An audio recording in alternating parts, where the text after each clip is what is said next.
Chapter 7. At the Hospital. I waited patiently in the room, alone. I was so worried. Jack meant so much to me. I couldn't stand it if something happened to him. A nurse walked out with a clipboard.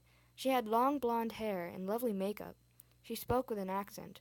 "Are you with Sean McLaughlin?" she asked. "Yes. Is he okay?" I asked, worried. "Oh, of course, honey. Just a few stitches, and he was perfectly all right. He just needs to rest for a few days is all." I sighed deeply. Thank God. "He's in room 364. Would you like me to lead you there?"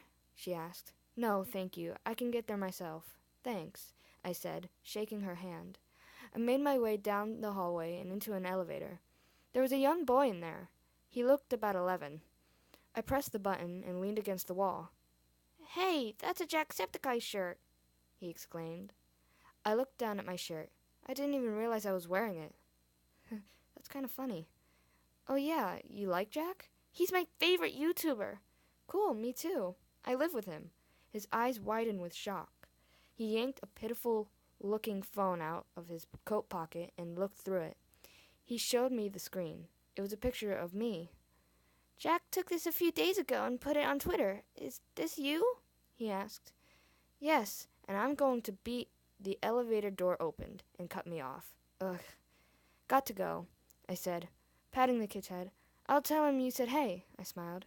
As I walked off, I looked back to see his face with such a happy smile. It warmed my heart. I skimmed the numbers as I quickly walked down the hallway. 362, 363, 364, I said out loud, then opening the door. "Honey, I'm home," I laughed, walking in. He was sitting up, looking out of a window. His head turned and smiled at me. "Hello, sweetums," he laughed. I walked over to him and hugged his neck. "You feeling all right?" I asked. "Yeah, I'm fine. Just want to go home," he grumbled. "Then let's get you there." "At the house, or apartment, whatever it is, I don't know."